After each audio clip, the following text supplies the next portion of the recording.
We are here today with Allegra Pescatore, who's... Okay, first off, the book covers, absolutely. I love your book covers. Thank you very, very much. I should actually mention the titles of the book that I can see. The first one I'm looking at is Where Shadows Lie, which looks fascinating. And then Eye of the Storm, which completely different genre, but also fascinating. Anyways, tell us a little bit about yourself and what you're working on at the moment, and then we'll get into the books that are already out, because... Sounds fantastic. That seems like the right order of operations, honestly. I am an Italian-born writer. That's why I have the weird name, which you pronounced correctly. A+. You're one of the first ones, so yay to you. I'm a linguist, so... Yeah, well, yeah. No wonder. Yeah, I understand. I have a whole family of linguists. Yeah. We're a troublesome bunch, but anyways. Indeed. So I write fantasy and science fiction and a whole scattering of other genres. You can never pin me down. I published my first book in March of 2020, right before the pandemic closed everything down. So that's both like really good timing and really terrible timing. Yeah, I just kind of consider myself like I didn't have to do the whole post-apocalyptic genre. I just, I'm a post-apocalyptic writer. So Sure. I get that. And what am I currently working on? I am working on a series of fae romances. Oh. That are a little different. They don't have humans in them. It's just fairies in this like weird, geographically impossible layered world. Like it? Completely nuts, completely outside of anything that I've written before, but I'm having a blast doing them. Well, I mean, it sounds fun. Also, geographically impossible? Question mark? Yes. The entire setting is a mountain floating in a void with rings around it on which are the various kingdoms. And the void is a madness and chaos and nonsense. I like it. So it is geographically impossible. Questions like, where is the sun and do they have stars, become super relevant and also super meaningless in this setting. I mean, you could probably get into some like philosophical debate about, does the sun have meaning, and what about the stars? What is their purpose? And it's magic. Listen, there are fairies. It's inexplicable. That's one of the things I love about fantasy, is you can do things like that and no one bats an eye. Yeah, and there's so much debate between like hard magic systems and soft magic systems. I'm just like, I love all magic systems. Is it whimsical and magical, and because magic is the excuse, that's fine. Can you compute it up to like 12 decimal points of who would win in a fight? That is also great. Different kinds of magic. Yeah, I can totally get behind that. Although I have to admit, I might be a little lazy and not actually bother doing the math. I have so many spreadsheets. Go for it. I approve. That's lovely. All right. So how many books in this series, I assume? That's this fairy series that's coming out. The first season is going to be 10 books. Wow. They are short little, like, 50 to 60,000 word books. We're writing them kind of episodically, where every episode tells a condensed story, but the whole thing is fairly epic in scope. I'm writing it with several co-authors, actually, so each of us are involved 2 per book. Mm-hmm. So we swap places, and we're writing all these different characters. Wow. That's cool. Very exciting. Okay. Season 1? Okay. Multiple seasons? Multiple seasons. We have at least 3 big plot arcs planned, so there will probably be somewhere between like 20 and 30 of these novellas when we're done. Oh, I mean, to be fair, 50 or 60,000 words is actually like full-on novel range, but wow. Cool. Yeah, they're coming out good. We have somewhere between the first 3 and 5 mostly written. Mm-hmm. Hard to tell what is 4 and 5. Yeah, with multiple authors doing different things, it's kind of, yeah, I get that. That is going to be an epic project. It is. Wow, that's exciting. Very cool. Very cool. Okay, let's get into your books that are already out because sounds good. Man, start with whichever one you like. Well, my debut, Where Shadows Lie, is kind of the foundation for my more like serious work. These fairy novellas are kind of what I'm doing for fun. Sure. Where Shadows Lie is the first of probably 6, maybe more, big, epic, doorstopper novels. They are in a world that I've been working on since I was a child and has, gone through those millions of developments like so many. I know that one well. Yeah. Yeah. Mm-hmm. And it is my attempt to take a whole bunch of fantasy tropes that are fairly common, turn each one on its head, and stick it back into the trope. For example, the farm boy hero. Oh. Yeah. Had his family killed like 2 decades ago and went to school and is becoming a doctor and has a very clear idea of what he's doing and just he's done with the whole like farm.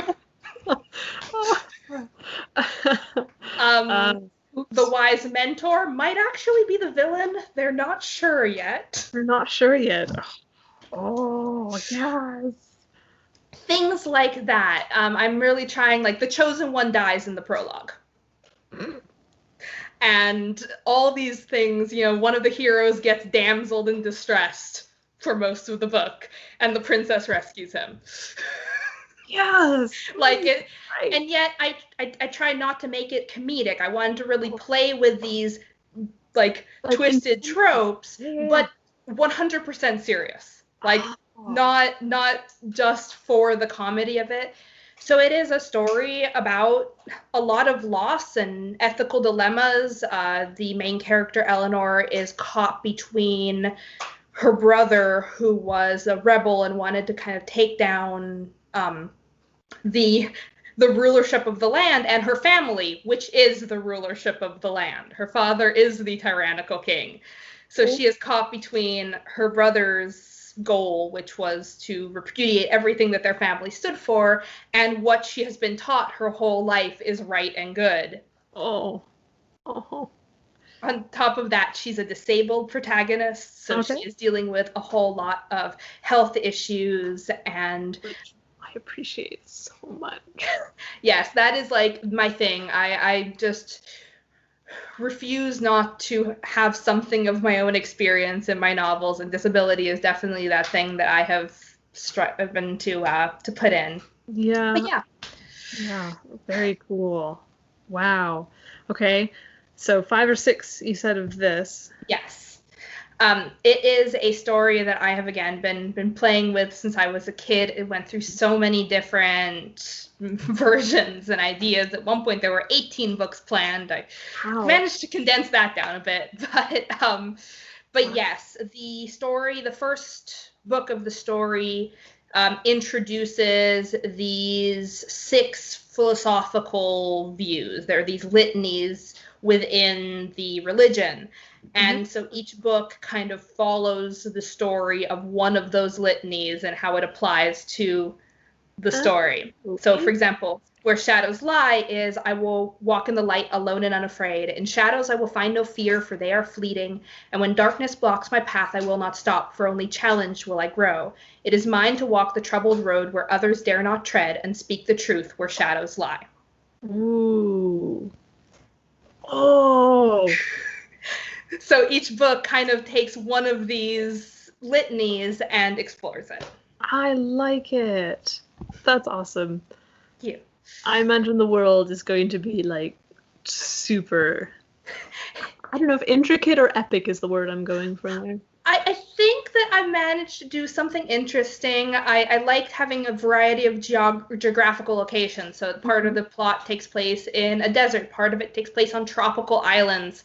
Part of it takes place in a kind of very rainy, very kind of miserable kingdom.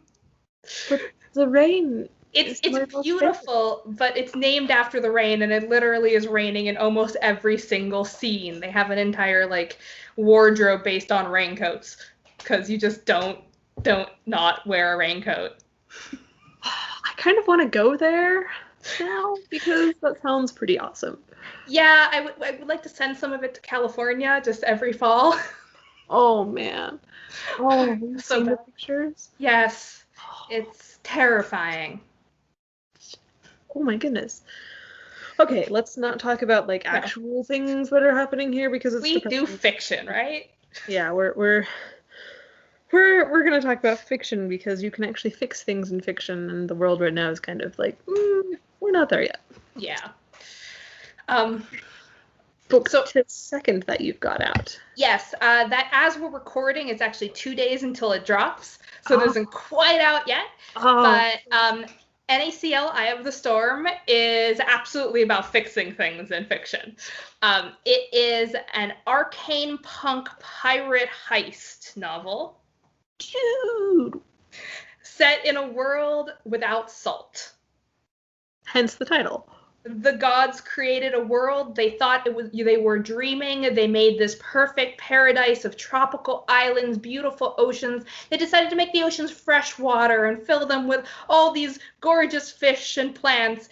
And then they started the clock, put humans on it, realized that all the animals and humans had been created in their own image and needed salt to survive, and watched them start dying, and then watched these giant storms sweep across the vast oceans into the delicate tropical islands. And everything went to hell. Yep. This is why you think things through. It's kind of a repudiation of world builders who don't think their choices through, let's say. I like it. But the plot of the novel centers around this spire of salt. The gods, to try to fix their issue, created this giant mountain of salt in the middle of the ocean, expecting it to dissolve. And of course, what do people do? Someone finds it, someone says it's mine, and forms a corporation to mine it. They make it into this rare resource that only they have control of.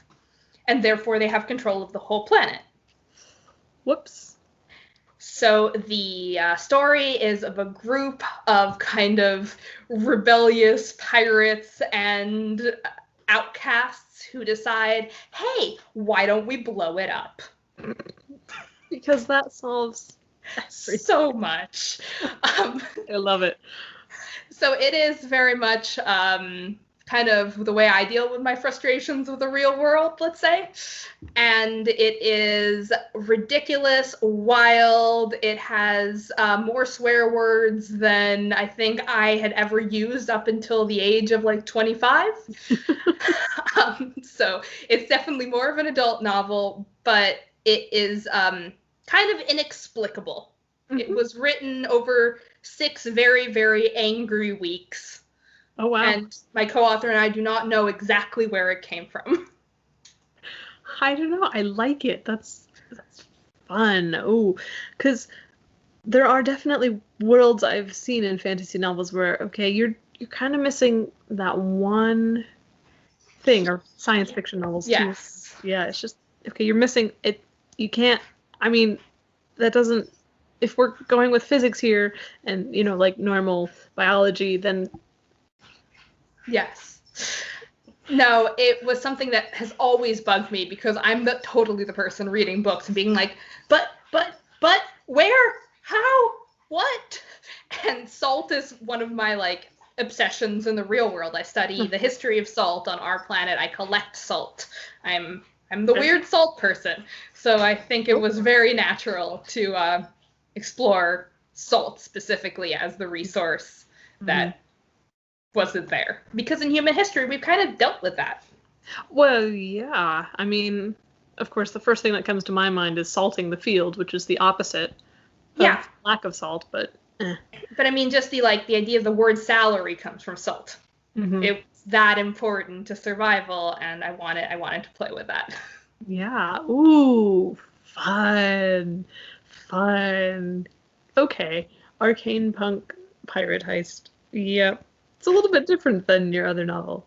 Ironically and interestingly, they are part of the same multiverse. What? There are going to be crossovers in characters between the two novels regularly. How?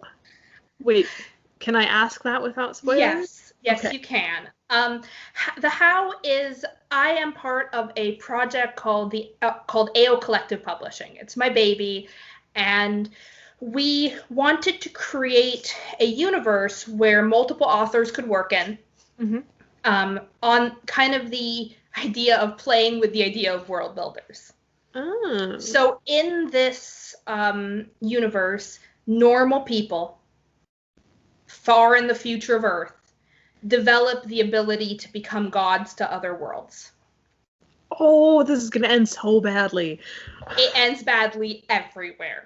So all of the different series within AO Collective Publishing are all on different worlds created by this same basic premise of humans as gods trying to create these complex systems, and kind of as a metaphor for writers as creators of worlds. It's gonna end so badly. I love it. That's wonderful. So yes, you have your arcane punk pirates shooting guns and doing magic right next to the dragons and Where Shadows Lie and the epic like medieval Renaissance religions. Yes. Oh, I love it. And it works very well since you do the whole multiple genres thing. Yes, and it's the best part of it is I get to play with other writers. Yes. Like what I write alone, is Where Shadows Lie. What I write with E. Sands is this arcane pirate stuff, and what I'm writing with my other writers is fairies. They're not part of the AO Collective, to be fair. There's a little bit too soft of a magic system to gel with humans and physics, but it's co-authoring has absolutely been one of the high points of my whole writing process. Sure. And just out of curiosity's sake, what does that writing process actually look like for all the different authors out there? Because I imagine it's probably not the same across the board. It is not the same, but we actually use the same basic core mechanic across. We all met and started in online text-based forum roleplay. So we'd write with characters that we had 250 plus words per post telling stories. So we were all used to that format. So now what we do is we develop characters together. We develop the outline of the plot together. So the big plot points, the try-fail cycles, the big events. And then we do a draft zero, almost in roleplay form, where we'll trade off every couple paragraphs, just wildly writing to get it all out. And then we go through and actually fix all the places where we accidentally swapped POV at the wrong time or, went off on a tangent that didn't go anywhere. Yeah, those are the fun times. Yeah, it requires a way more editing afterwards, but we're drafting at a speed that I've never achieved on my solo projects. We are writing about a book every 2 to 3 weeks. Wow. So it has pluses and minuses. Yeah. So who does the editing, or is it like a collective work? It is collective. I am the only full-time writer in the group, so a lot of the kind of weight of it falls on me because it's, the AO Collective is my baby. This whole process is kind of directed. Sure. So I do a lot of it, but we also have editors that we hire out to and all that. You obviously always want to have extra eyes on your books no matter what. Yeah, because there's no matter who it is, no matter what book, traditional or indie or edited 700 times or not, there's going to be that one typo. Yeah. That gets in. Yeah. I've made this kind of pact with myself that when I publish a book, I don't reread it for at least a month. Because I have to wait until a couple reviews are in and they don't absolutely scream at me for errors before I won't every single time I notice that there could have been another comma there and have a panic attack. Comma rules. Yeah. I do not put enough commas in. Oh, yeah? No, many. Yeah, I grew up on Italian syntax. So my syntax can be a little strange during my first draft process. But it's so much fun to switch syntax styles in the middle of things as the linguist. Okay, let's not go into a language tangent here. Because I totally would. Yeah. Mm-hmm. You'll like Where Shadows Lie. There is an entire subplot around whether names have a double vowel or not.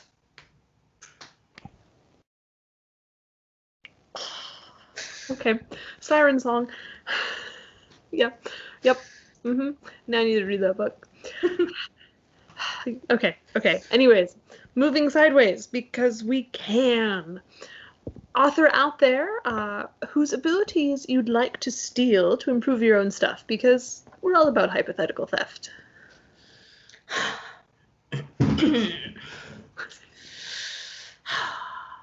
There's so many. You can have more than one. This is not right. Like a small-scale hypothetical theft.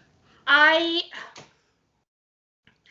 going to choose authors that I actively emulate in my writing, because I figure if I'm spending hours and hours and hours trying to be them, I would just rather take the shortcut and steal their work. Sure. I want Brandon Sanderson's productivity. Oh, yeah. That would be nice. I would like to be able to sit down on a plane ride and like have a novel by the end. That would be great. Oh, man. Okay, first off, it's never gonna happen for me on a plane. No, same. I just like pass out into this like comatose, semi-wakeful state where nothing good happens. Mm-hmm. That sounds accurate. I was not disappointed this year when plane travel became not a thing. Yeah, same. Anyways, okay, productivity. Got it. I want John Scalzi's snark. I aspire to his levels of just badass snark. I think that is a wonderful thing to aspire to. You can hardly go wrong with snark. And I think there is this like soulfulness of character, especially young female characters, that I found really impactful growing up. And I would love to be able to capture Tamara Pierce's ability to just create these really vibrant characters who stay with you throughout your life. Yeah, gosh, I still have all of those books. Mm-hmm.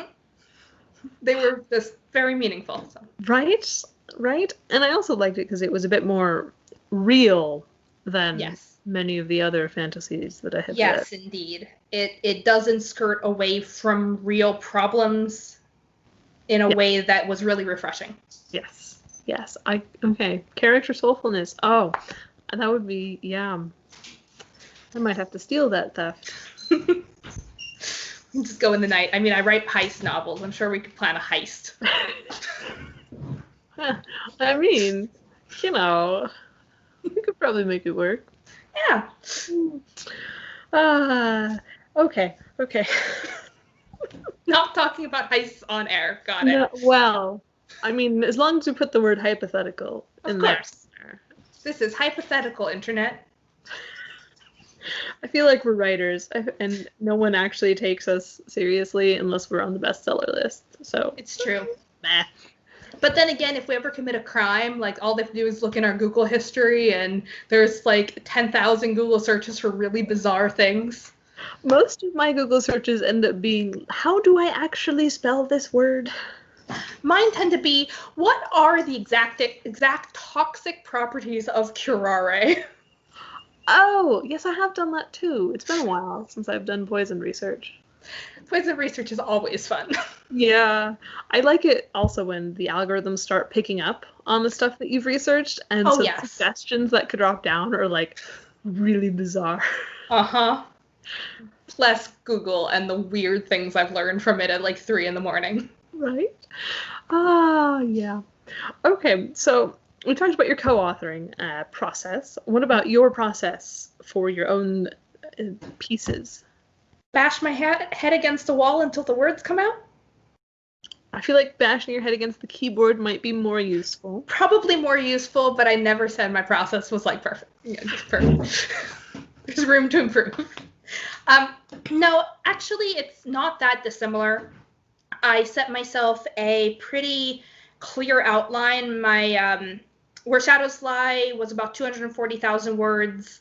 My outline for it was about 10,000 words. So, fairly chunky outline, but not into like draft form. Yeah. Chapter by chapter. And then I write more or less chronologically. Mm-hmm. And then every time my characters derail the plot completely, I have to stop for about a week to rearrange everything later in the outline to make it work and pretend like I was planning that all along. Yep, I know that feeling. And a lot of what I do is writing myself into corners and waiting for my brain to figure out what the characters would actually do. Mm-hmm. Mm-hmm. Most of the time, when I realize that I've done like a nice piece of mirror imagery or someone's plot coming to full circle, I didn't actually plan it. It was the accidental mistake my brain did, again, at like 3 a.m. in the morning. Uh-huh. So I figured my subconscious knows how to write better than I do, and I just let it be. I'm pretty sure that my brain is smarter than I am, so I just leave it at that. We'll go Exactly. For it. It works. Okay. Very exciting. And besides your A Fairy Romance series, what other books do you have planned for? So the sequels to both Where Shadows Lie and NaCl are in some form of progress. Okay. I am really excited about this sequel for Where Shadows Lie because I did something right at the end of Where Shadows Lie that I wasn't supposed to do for another whole book. Mm-hmm. And therefore, the 120,000 words I had pre-written just went out the window. Oh. I couldn't be happier because I'm really happy about what happened. But bummer. It's been this very interesting process to figure out what the story is, and it's so exciting. Like, I cannot wait to find out what happens, if that makes sense. Mm-hmm. I understand. The sequel to NaCl is still very much in plotting stages. We're waiting until something in the real world really, really pisses us off again, and then we're just going to write it again in 6 weeks and see what comes out. I mean, the way this year is going, you won't have to wait long. Exactly. It'll probably be Tuesday. It wouldn't surprise me. Oh, man. Other things I have on the back burner are I have a lit RPG novel. Oh. That's something very different. I had never written something that was set in the present day or shortly in the future on Earth. That was just never something I had done. Yeah. Ooh, so that'd be different. It is different. It's exciting, and I have no idea really what that process is going to be like. Mm-hmm. Mm-hmm. This is where the spreadsheets come in. Well, my co-author and I wrote it without any plan. We were discovery writing 100%. So now we're at about 80%, and we just went back and did spreadsheets. Oh, useful. Retroactive spreadsheet also is also very useful. Yeah. Apart from that, I have kind of 2 twinkles in my mental eye. One of them is a magical realism story about food witches through history. Food witches? Yes. Yes. Specifically, this one character, Hestia, from the ancient, I think, Greek goddess of the hearth and home. Yeah.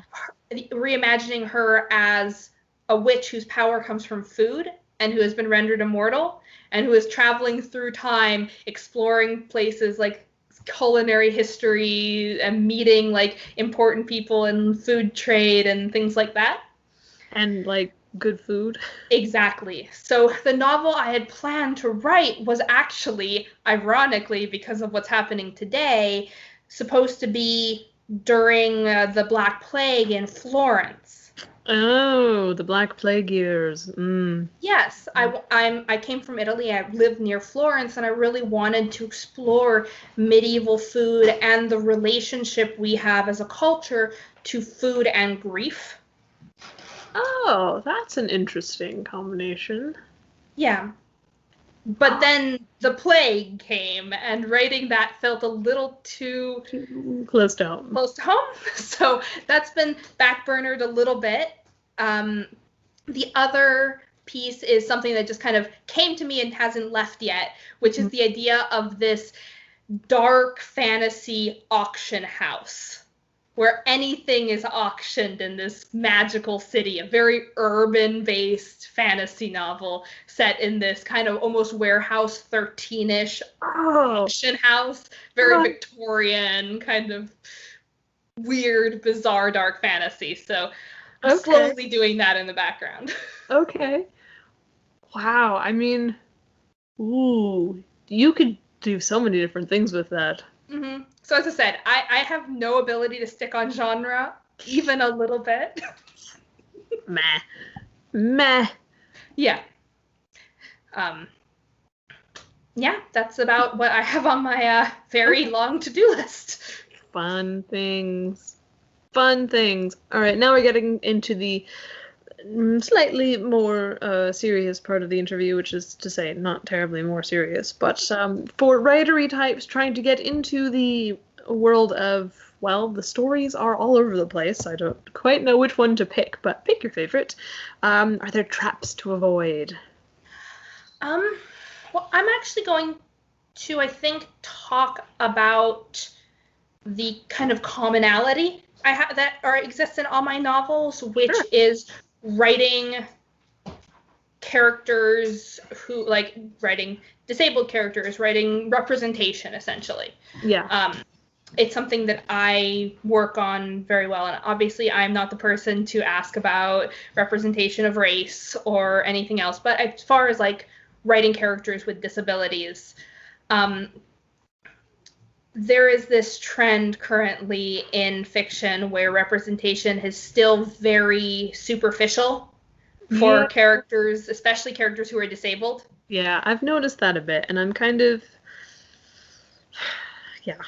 And just encouraging people to normalize their characters and their, like, what their characters represent. Mm-hmm. Being able to make not make a character the disabled character, but make characters disabled. Make it be part of who they are, not all of who they are, which I think is kind of,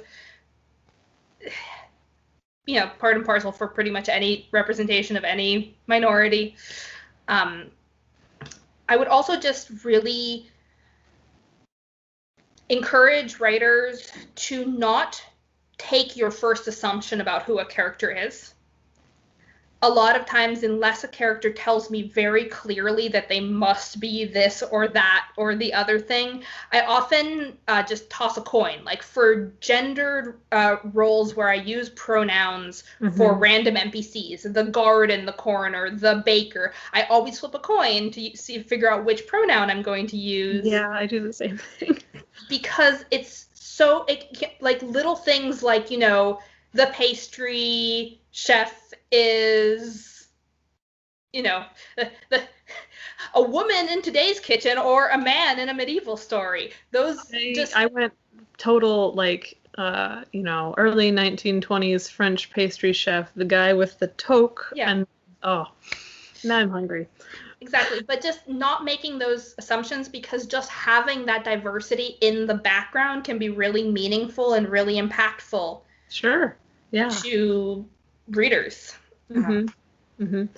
I definitely agree, and I have to say, I appreciate the fact that you include this wide representation in there, because I have discovered, as I've been diagnosed with chronic illness now, that it's not there.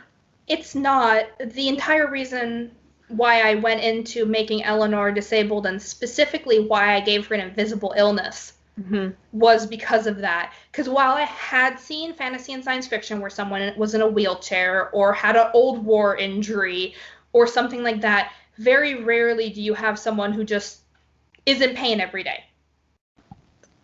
And exactly. There's nothing you can do about it. There are good days and bad days. They're inexplicable. Probably if you're stressed, it's going to get worse. Yeah. And I wanted to talk about that. Yeah, I appreciate that so much. And do you mind if I ask? No, absolutely. Yeah. I have Ehlers-Danlos syndrome type 3. Oh, I know what that is. Yeah. It's a connective tissue disease, so everything dislocates. My fingers, when I write, dislocate all the time. Yeah. So that's fun. I also have postural orthostatic tachycardia syndrome. So I pass out anytime I stand up for too long. And on top of that, a sprinkling of fibromyalgia and celiac disease and a whole bunch of other stuff. I present. Yeah, so it just kind of was natural for me to want to write that kind of representation. Yeah. No, I thought I had Ehlers-Danlos for the longest time, but it turns out I'm just hypermobile.